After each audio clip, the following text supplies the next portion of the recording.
I've spoken in the past about a question that, at this point, has grown to annoy me to a degree. It is, what is your favorite class? Because I've been asked it so many times, but it's not really an annoying question. It's fine. My favorite class overall is Warlock, easily. I think Warlock is the class with the most role-play opportunity, and that's why I love it so much. Warlock is the benchmark for me about what a class should be able to do when it comes to opening up role-play opportunities for the player. There's so many options there, not just for combat, but for the story you can tell with a character. So, today, I'm going to be talking about how you can use Warlock to create some of the most interesting plot lines in a campaign. Without further ado, let's get started.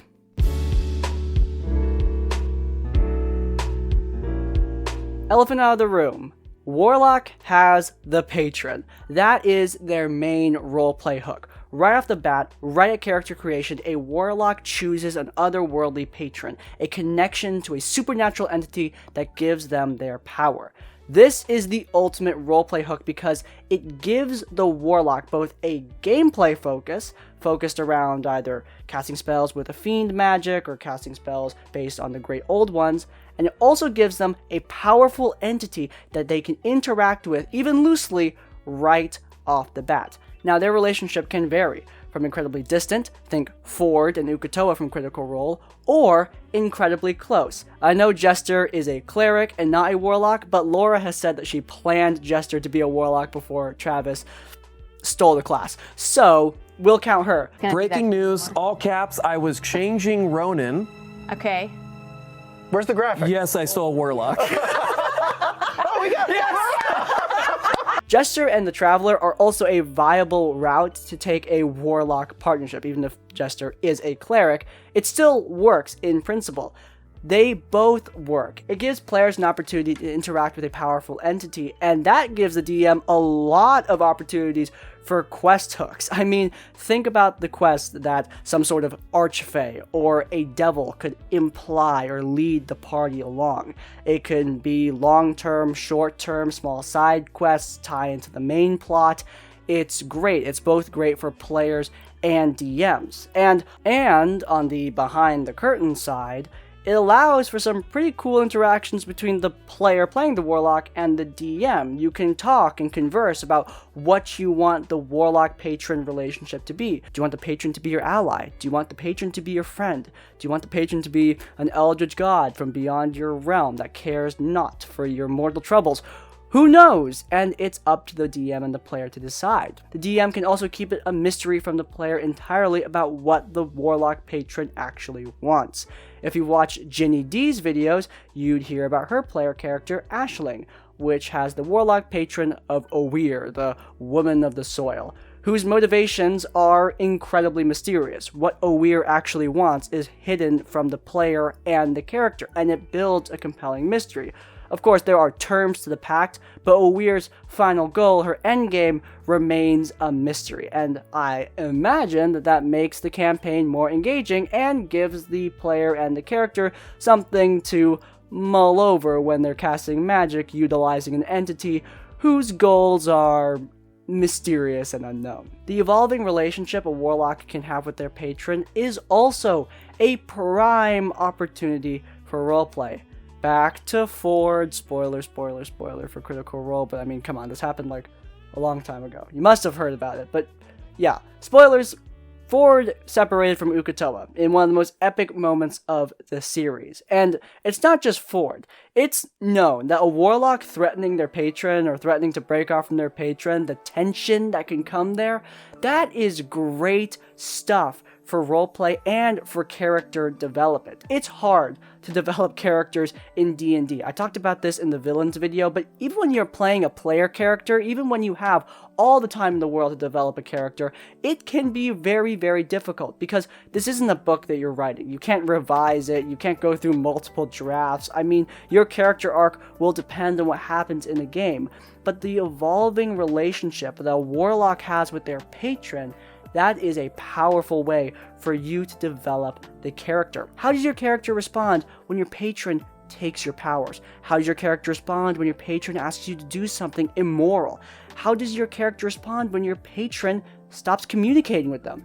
These things can be great sources of roleplay, and you can think about them ahead of time. I mean, I just gave you 3 very viable scenarios that your DM can throw at you. Answer those questions in your head. How would your character respond? Of course, we've gotten praising Warlock out of the way. However, I did say it was an easy class to roleplay. There's a lot of opportunity, but there are mistakes that can be made. There's all these different options. Something is bound to mess up. And I think that a big thing that both DMs and players have to deal with is that if the Warlock's patron relationship progresses too quickly, it can feel unsatisfying.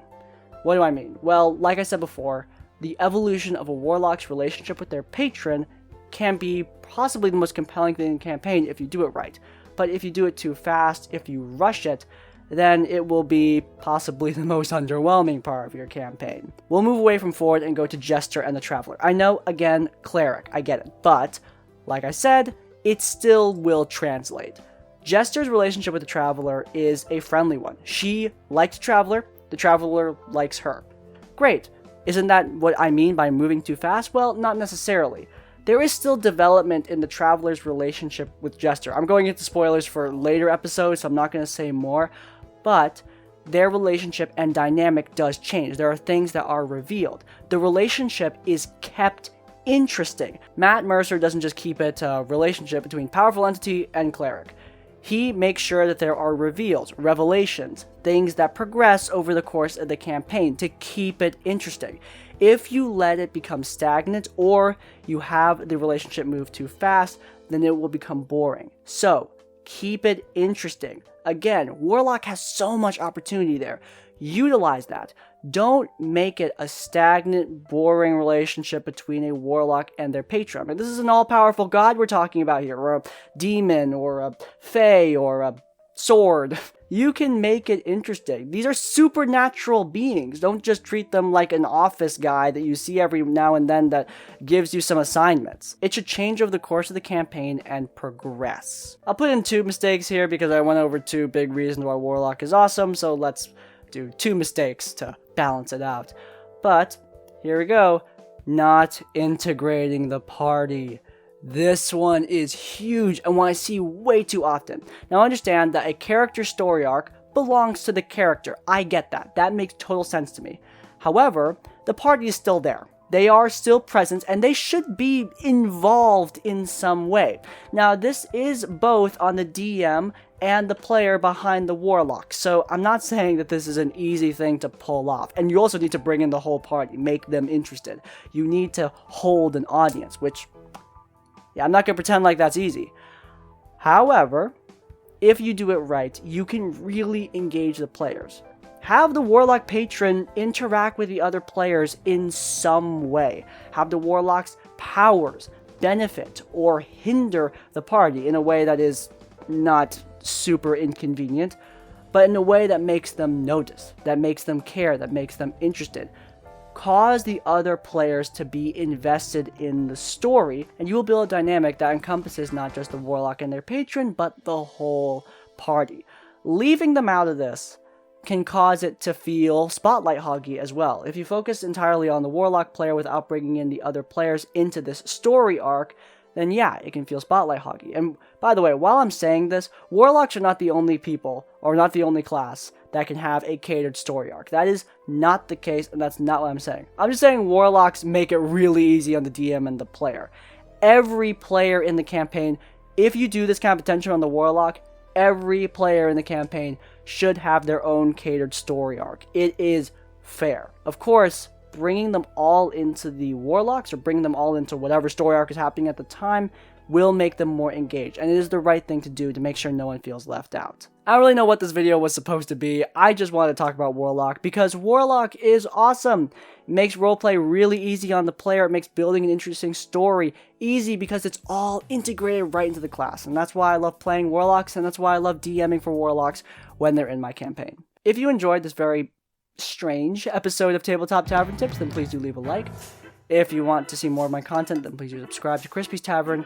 And finally, if you want to leave your own tips or thoughts, go down to the comments down below. If you can't think of a comment, leave the comment otherworldly to let me know you made it to the end of the video. In essence, like, comment, subscribe. I will see you all next time. Farewell.